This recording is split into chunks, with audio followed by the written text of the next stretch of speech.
Assalamualaikum everybody. Bismillahirrahmanirrahim. Welcome to today's session on law and Islamic leadership with Zara Mohammed. This is the second careers coaching session that Beyond Campus has organised. So before I begin, so as a law student myself, I'm in my final year at King's. I'm extremely excited to hear from Zara about her thoughts on the legal sphere at the moment, and challenges that lawyers are facing in the corporate world. And human rights, obviously. So just onto the part we've all been waiting for. So today's speaker is Zara Mohammed. She's a master's graduate in human rights law and a training and development consultant. She was elected as the first female, first Scot, and youngest Secretary General of the Muslim Council of Britain in February 2021. She's passionate about community change, empowering young people, and bringing diversity and inclusion both within her communities and beyond. Since her election, Zara has spoken on key issues impacting British Muslims across mainstream media and publications. She was a keynote speaker at the G20 Interfaith Summit and was featured in Vogue's 25 Most Influential Women in the UK, which is obviously incredible. So we are extremely honoured to have you with us today, Zara. So without further ado, I guess we should launch into some questions. Thank you so much, Samaya. Really pleasure. And apologies, guys, that I can't join live, but I think Samaya is going to give me a tough time. So I'm sure I'll be able to get through a lot of questions and insights for you. Inshallah. So I guess just starting off something really broad, I just love to know about your journey in law as a career, and then I guess how that took you to your leadership position today at MCB, and I guess your wider work in consulting now. So what I would say to people is that I literally had no clue what to do with myself. And I just kind of went towards my strengths. So I actually did all three sciences: philosophy, fashion, and art. So my careers advisor said to me, I actually don't know what to do with you, and I don't know what you should do or where you should go. And I think I was really curious. And I just didn't really know, but I was a big geek and I love to read. And I think I just kind of was drawn to the humanities and more around that kind of space. And what attracted me to law, aside from, Asians saying that it's a great thing to do, is that it just was quite good in terms of I enjoy problem solving, and I just enjoy that it was something that would challenge me a little bit. But when I did it, I had major imposter syndrome. I just kind of felt like, oh, I don't really know if I'm good enough to be like, you always feel, I guess, like you're not smart enough. And there was very few Muslims in my course. But oddly enough, when I did it, I did something called mooting, and I got into the debates. Turns out I do like to argue and I'm very good at it. I made, mooting society president, like a law president. And at the same time, I also put my headscarf on.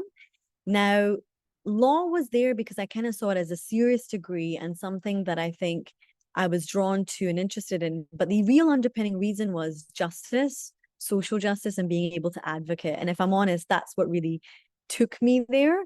And what was interesting, it was at the same time where I felt like I don't know, I felt like something was missing. I knew it was hijab, and I'm also praying and everything, but at the same time, I just kind of felt like I wanted to increase my connection.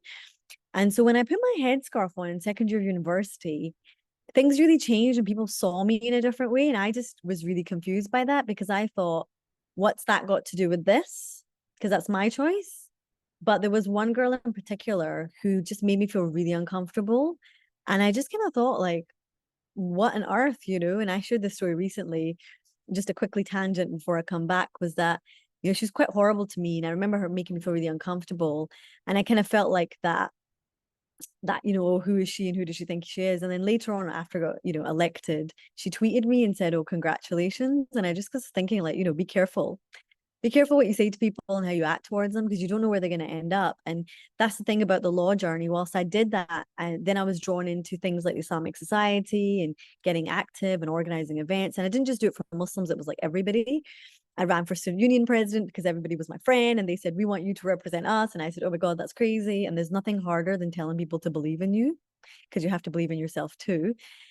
And then after graduating and doing my master's, I just kind of was like, the community was there and I just wanted to be part of it, if I'm honest.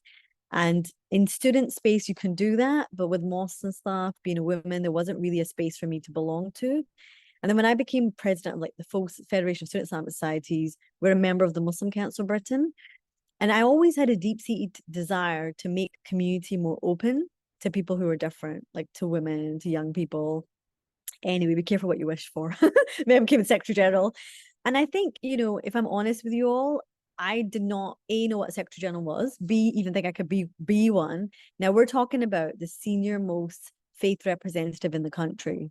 Yeah, it's quite an insane proposition. But someone said to me, isn't it about time? And if you think about it, if Allah opens a door to good, why wouldn't you take it? You know, He's trusting you. If Allah believes you're good enough and you can do it. And so the law degree was important because it gave me confidence, the academic ability, intellectual. It just gave me a grounding in communication, in politics and policy. But Allah took me to this place in the Muslim Council of Britain in which I felt Muslims and politics and all these different things coming together. And I had to be a voice to that. And I remember, you know, being so annoyed at all the Uncle G's and the way that they would represent us. No offense to Uncle G, sorry if any are listening. But my point being is we always had not very great representatives on TV and news. And I just kind of was like, yeah, anyway, now I'm one of them. But anyway, that's kind of in a nutshell. I hope that was kind of a bit of a useful insight as to how I got there. Maybe a bit strange, but yeah, Allah leads the way, right?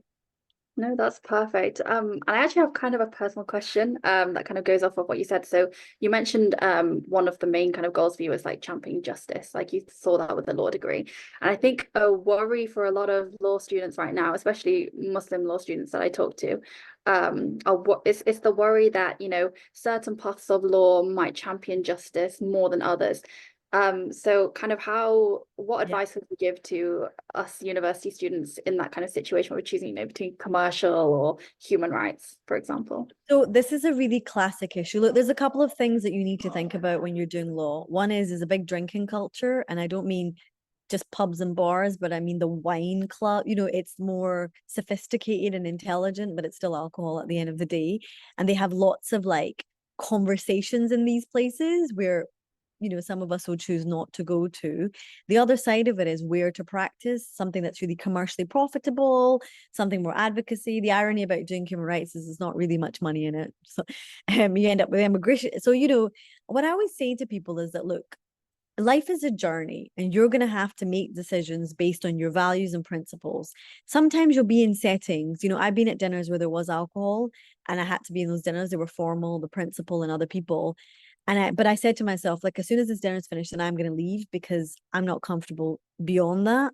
For others, they stayed, you know, and so everyone's got a line and we're not here to judge where that line is. You've got to have that answer between you and God and what you're comfortable with on the culture of that.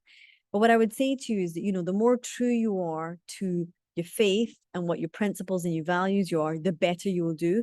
One of my friends said, you know, I could never wear that because I wouldn't get a job. And I said, well, I wouldn't want that job. Statistically speaking, she was true. But things change because those of us who are willing to change them do it. And it's the same with law. Just because you're doing commercial law or property doesn't mean you're any less ethical. Because if you're a divorce lawyer, or if you're even in commercial practice, Muslims are engaging in all parts of society. So be the best one there, but bring your ethics to the table. You know, you be honest and diverse and inclusive and show, because we need to be in a place where Muslims are employers, not just employees. And I went to a dinner in Wales where they had all these big law firms. It was a big drinky dinner again, you know, but it's a very business dinner and glamorous. So you could feel a bit uncomfortable. But the woman that won the award for best law practice was a Muslim woman who set up her own law practice because she had issues adopting a child abroad. And she was like, the system was unjust to her and she just wanted a child, you know. And I was so mesmerized. And and the room, I think, was also quite shocked. And she's on her second law firm now. And she said, I'm like in Wales, like there's not very many of us. So it was a real powerful example that in empowering and being strong, you can help so many people, because if you make a lot of money, then you can also donate to community. Doesn't all the work doesn't need to be through your day job. Some of Yeah. it can happen after. Yeah. And I think as well, law firms are often now making it a lot easier for us Muslims. Like my experience with commercial law firms is that they'll kind of show me to the prayer room, cater halal meat, all of that. So it is really nice, I guess. So yeah, that leads me to my next question is your career now and kind of how you got to your leadership position and then how it kind of interfaces with faith. Yeah, so in terms of like, so it was an election and I ran for the role. I ran contested with some Imam Ajmal, who I think everybody probably knows, and if you don't, you should. And it was really difficult experience because obviously I was majored. I just thought, nobody's going to vote for me, and getting elected was so different, so it was a democratic election. But I think what was important was this idea that maybe I could change something. And then when I got into the role, alhamdulillah, I got elected, my life completely changed. And within an hour, I became a public figure. Twitter went up, so did Instagram. But I was averaging 9 interviews a day, and I was on the front and center line of like politics and Muslims and all these awful stories and positive ones. And then things like Vogue came along, which was crazy. I mean, I got to meet Vivienne Westwood. So for the ladies watching, if you are interested in fashion world, I'm sitting there thinking, what on earth am I doing here? So that's more imposter syndrome, getting my makeup done. And then out pops Vivienne Westwood, she'd already had her photo shoot. She wanted to get her nails done. And she's talking about America and climate change. And we're just like, and I'm just thinking, oh my gosh. But what's really powerful about that moment, and I guess my even election and everything that's come from it, is that it inspired a lot of women and girls and young people. And a lot of moms said, you don't know what it means for you. You know what it means for me and my daughters to see you there normalized with your hijab on, not as a beauty blogger or a fashionista. Well, I could be one, but I don't think so. But as a representative of the faith and of the community with your hijab on. And another girl messaged me, said I was really struggling and you just inspired confidence. And I visit schools. I mean, I do all the political stuff as well, but I think what I realize is that it is a difficult road, and I've done some really tough interviews, but actually some of us have to be willing to do difficult things and to also embrace who we actually are. I think for a long time I was in denial about owning my power and about being who I actually am. And that's the hardest thing to do, is just accepting yourself for who you are with the blemishes. And what you realize is the sooner you can like yourself, the better you can achieve great things before you. Because rather than worrying about whether you're good enough, I always say to people, I got over myself and I just got on with it. And that took me to the United Nations. It took me to the mosque when I'm sitting in front of all the congregation. It took me to the Darul Ulooms. It took me to universities and schools, to TV and LBC and crisis and what we're dealing with right now with the conflict. It's put me in positions that I never could have imagined, but it's helped push me to better understand who I am and also what my values are and what I'm prepared to do. So it's been a quick journey. No, I can imagine it's so inspirational, but also I can imagine you're in the public eye constantly. So that comes with its own challenges. So I guess the next question is how you've been received as a leader. But not just that, you're obviously a Muslim, you're female. So yeah, how has that been received by the Muslim community? And I guess what are the challenges that come with that? Surprisingly, really positive. I shouldn't say surprisingly, that's a bit mean, but it's been really positive. Sorry, guys, try. The harder bit is the age. So if you imagine, my predecessors were like 55 plus, 45 plus even. I was elected at 29. And I'm the youngest person in the organization, the boss. I've got to make decisions on staff, HR, deal with the politicians, deal with the media, schmooze people like, the head of ISB. I've got to be, I've got to be in the channels. I've got to take the criticism. I've got to be I'm sometimes never doing enough. I'm not doing the right thing. I was just overwhelmed by all of it, but at the same time thriving. I think I tend to do well under pressure. That's another little law thing that I learned. No, it's not for everybody. Some people like calm, smooth, let's take our time. But yeah, I think that it's been a really challenging experience, particularly being in the public eye, because Muslims have this very rocky history. But if I'm honest with you guys, and I know the gender thing also, like, if I'm honest with you, the perceptions of Muslim women, those are tough because people just think that we're oppressed. but we're so diverse now. I mean, I've got a Scottish accent. People just don't know what to do with that, right? I'm just like probably a lot of the age. I think I'm young like you guys. I'm closer to you guys than the elder generation. So I see myself more as a bridge. And the reason that I say my age was the biggest issue was I had a media journalist saying, most people in your position are 40 and they're, do you have enough wisdom for this role? And I was like, well, I've got energy and I'm willing to learn. And so what I constantly found was that there was assumptions coming from lots of different people, not just from within the community, but people were just like, she's a puppet, she's a token, she's not really in charge. And then internally, I'm like, I'm in charge, so I'm dealing with lots of different challenges.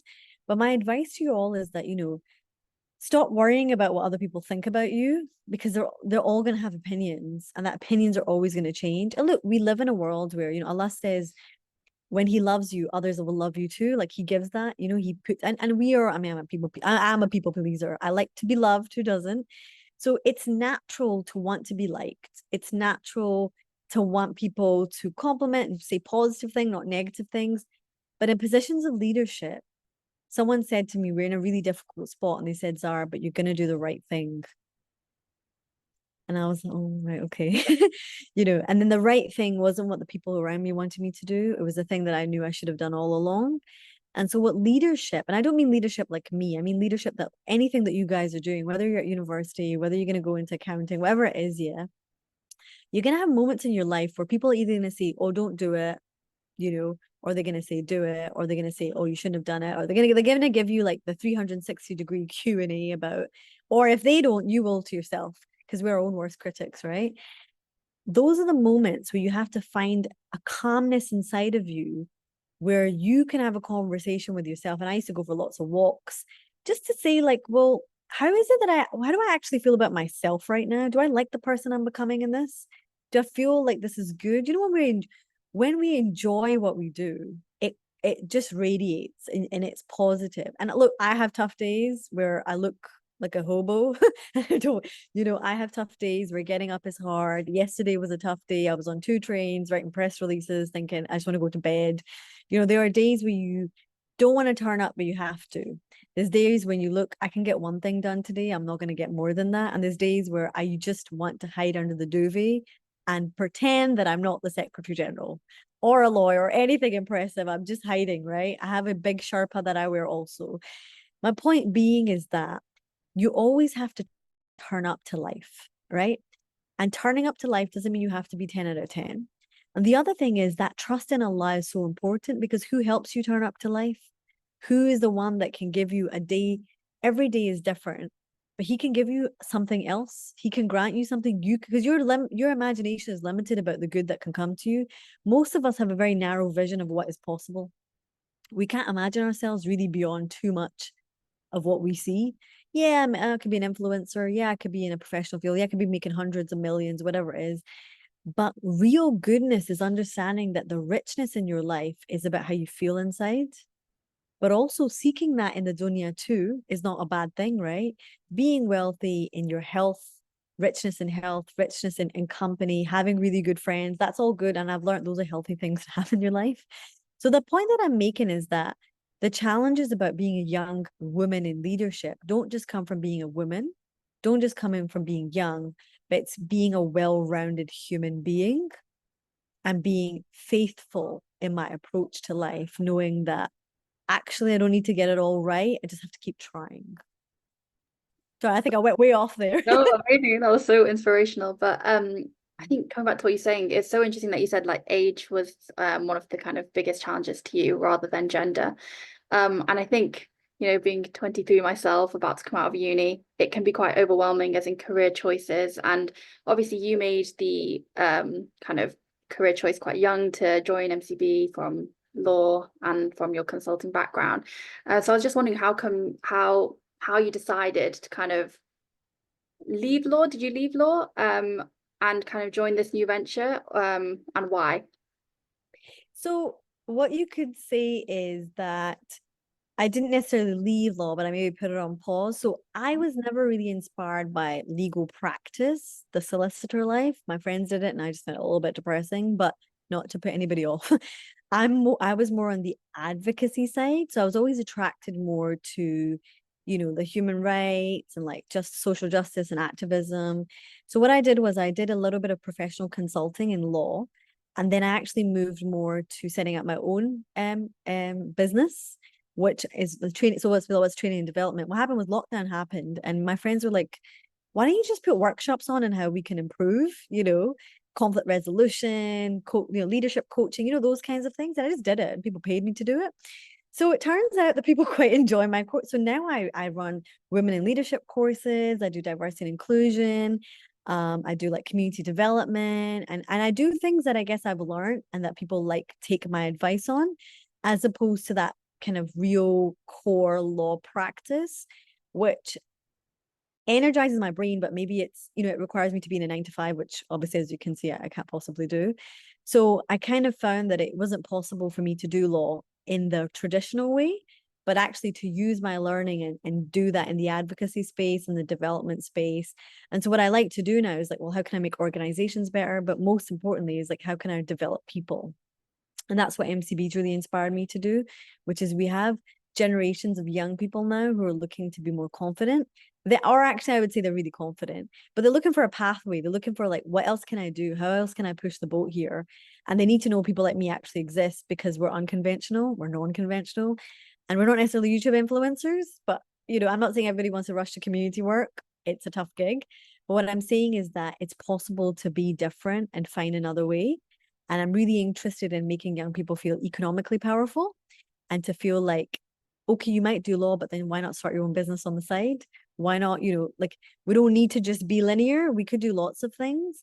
And also like being healthy, doing sports, joining a bakery class. I don't know, like, there's more to you than just that profession. So don't see it. And even if you do the profession, so many colleagues I know that they're all starting Muslim networks. They're doing like loads of activities. They're raising awareness about big issues in the news. So people are using whatever they've got to change something. So I think sometimes it's like, oh, if I don't become a lawyer, or if I don't become whatever it is, whatever you think it is, see, if you don't become it, it's not the end. It's just the beginning of something different. Or you got to try harder, right? So it's all about you. And I think for me, it was that really I was just funding my passion, which is community. and I'm actually where I want to be as a volunteer. I should say I don't get paid for this. No, that's so interesting. So I guess then when you were my age back at uni, was this kind of the end goal you had in mind, or did you sort of figure it out as you kind of went? And then kind of leading on from that, if you could advise a 22-year-old you at university with some kind of key pointers, what would you say? Both are wonderful questions. So obviously I'm 32 now. So are we 10 years? Is that, how are you? Yeah, 22? yeah, Oh. yeah. Not 23 actually, but yeah. Okay, well, I will be 33 when we're talking. That's August. I think I always, if I'm honest, I was always a bit of a weird one. I never could clearly, even now, people are like, what's next? I'm like, I don't even know what's even happening today. I think I never really fit it in to conventional, because I got on with everyone, and I was always like, always felt like Allah was taking me down a road, but I didn't really know where we were going. So what I would say is the 22-year-old me, I think what I valued about myself was I was willing to go out of my comfort zone, and I joined different clubs and societies. I helped out, I got involved, and I did a lot. But what I probably sacrificed a little bit, I was a bit too die hard on that stuff. I mean, it is what it is, so you shouldn't regret it. But I think my family paid a bit of a price, because I was always out, always away, always doing things. I got told off all the time. Did kind of break the rules a little bit and do stuff, in a halal way, as in I would go to conferences. So it was a very unheard of thing. Like, imagine this little Scottish Glaswegian going off to London for conferences. So I think my Pakistani parents were a little bit perplexed as to what on earth I was doing with my life. But what I would say is that, the hardest thing I had to deal with was having confidence in myself, if I'm really, really honest. I think I didn't really know the direction. I just thought, okay, I'm doing a law degree, I should become a lawyer, and that makes sense. And I think you should follow a path. But I think, believing in myself was a challenge. The other thing that I wish I did more of was having savings, and actually just working and earning and having that. So even if I chose to change my career, I could say to my parents, well, I'm investing, or I've got a startup, or, like having something to fall back on, that even if you change your options, it's not, because the other thing is you can become a slave to work. because of you're dependent on a salary. So if you have economics covered, you don't need to worry. Like if you don't like your job anymore, you can change it. But sometimes it's hard to change it once you're in and that's your only source of income. So I would say 22-year-old me, be confident in you who you are, make mistakes, and know that like life's gonna throw stuff at you. You just have to cope with it. But and what was the second part of the question? Sorry, just around. No, I think you've answered both. It was then whether you kind of had your end goal in mind whilst you're at university, or it kind of just happened. I think I just knew that I wanted to help people. Yeah. Yeah. That's kind of, I guess, what I've been drawn to. Perfect. And you've achieved it, mashallah. Inshallah. Um, so I guess, yeah, so you've answered for what advice you would give yourself 10 years in the past. So now, 10 years in the future, where do you see the Muslim scene? Where would you like it to be? And I guess that kind of links to what challenges Muslims are facing today, and how you would like to overcome it. Yeah, I think what's happening in Palestine has totally shifted things. So if before all this had happened, I would have answered really differently. But now I think, and I'm sure everyone listening, people feel that politics has let them down. People feel that politicians, the community, like everyone's feeling really confused. Teachers at school, people at university, and everyone's got a lot of raw emotion. But what I would say is that look, we're not going anywhere. We all agree Britain is our home. We live here. This is our place of birth. I mean, some people might want to move away, but we're here, right? And being part of here is you have to look at our parents' generation, our grandparents' generation, everything before that. So things have changed and things have continued to change. And this is a moment in which Palestine has global solidarity unlike it's ever had before. It's really powerful. It's also a moment in which Muslims can be more engaged and understand how the system works, how policy works, and how we can be useful. So our consciousness has woke up. I'm always very hopeful because of young British Muslims, and I'll be honest with you about that, because we own who we are. Previous generations have struggled with the British bit, right? They've struggled, because they're either 1 foot back home and 1 foot over here, right? Whereas we're not questioning if we're British or not. Like we're born here, we're talking English. I don't know what's the question. The second thing is around what's our role here. So we're no longer playing small. We're playing big and tall. And we're saying, yeah, we are ambitious. More of us are in education than we've ever been before, and across professions. We've got Hamza in Scotland. You've got a lot of people achieving things at a high level, but still they're like, well, we've done all of that. And what about Palestine? This is an international conflict that's been going on for 75 plus years. It's 100 years, right? It wasn't going to be resolved in this moment. And in everything that's going on, it's teaching us it. Secondly, we have to trust Allah. Allah does everything with a perfect wisdom. And there will be, even in the suffering we see, a wisdom and a mercy.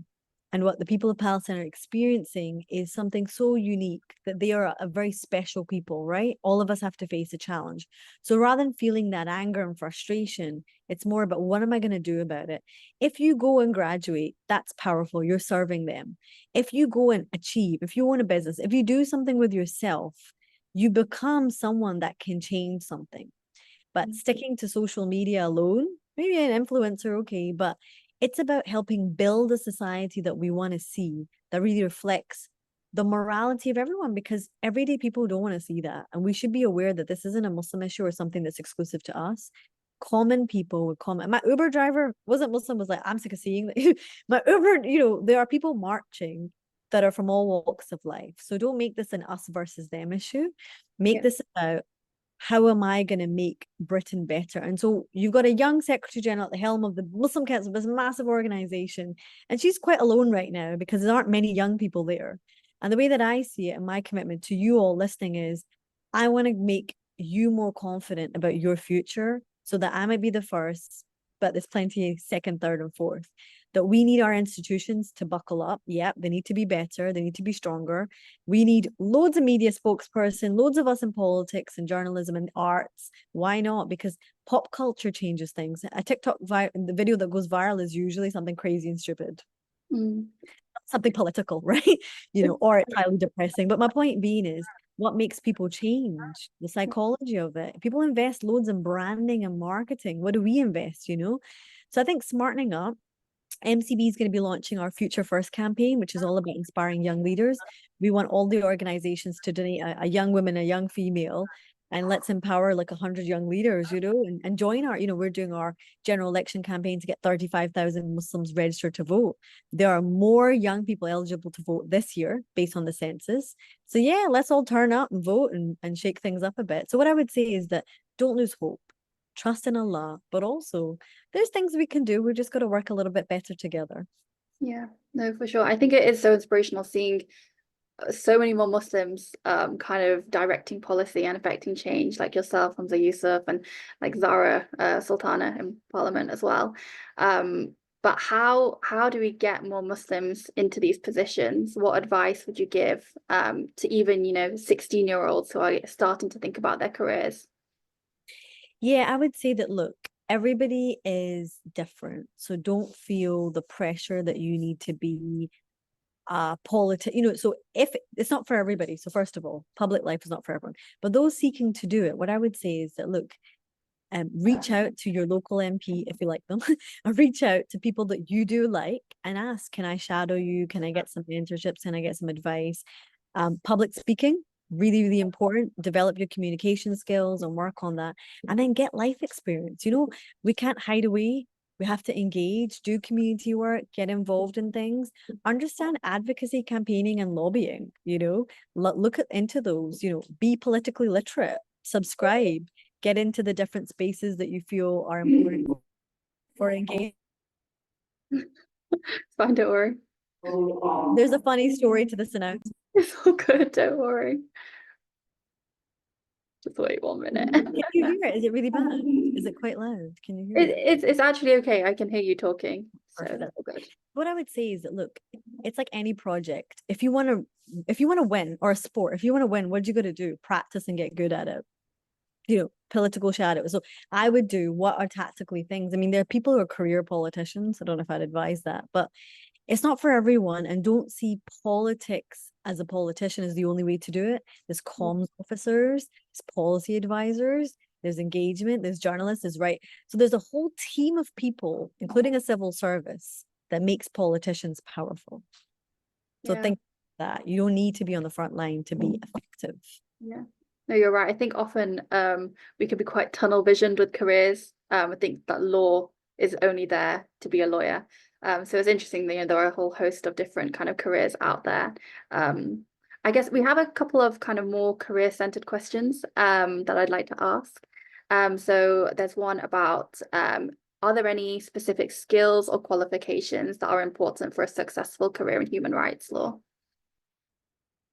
You're on mute, sorry. Sorry, done it again. What I would say is it's really important to be well read. Reading, if you hate reading, maybe I guess now there's more Audible and stuff, but you got to read and write. You got to be good at reading and writing and processing information. If you're not really that book smart, and if you don't really enjoy that, it's going to be very difficult, I would admit, because law is, or any of the things in humanities, is require you first to be in touch with the subject and to understand the history and the context. But the second is real life. You've got to read about what's happening in the world and the news. Don't see things theoretically, see them in real life and in practice. Second is communication. You've got to be good at talking to people. Persuasion is what changes the world. Who persuades better? Aren't we seeing that right now? Who is persuasive? If you can't be persuaded, and it's not demanding that I'm right. And Islam is such a beautiful teacher of this, because it says, be articulate, be eloquent. I give you akal, so you use your brain. I don't want you to be a dumb Muslim. I want you to be an intelligent one, right? And seek knowledge.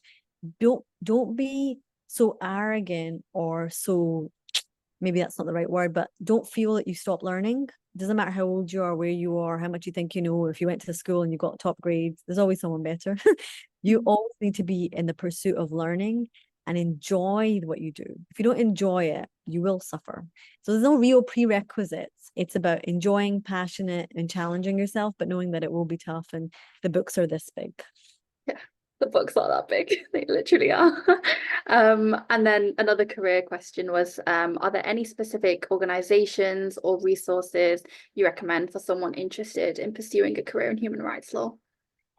Obviously there's probably loads of stuff online. I wouldn't say anything specific, but what I would say is that maybe have a look at who the kind of leading academics are, because you know who the look, but I'm going to be really honest with you. You are in a time where South Africa has taken the state of Israel to the ICJ.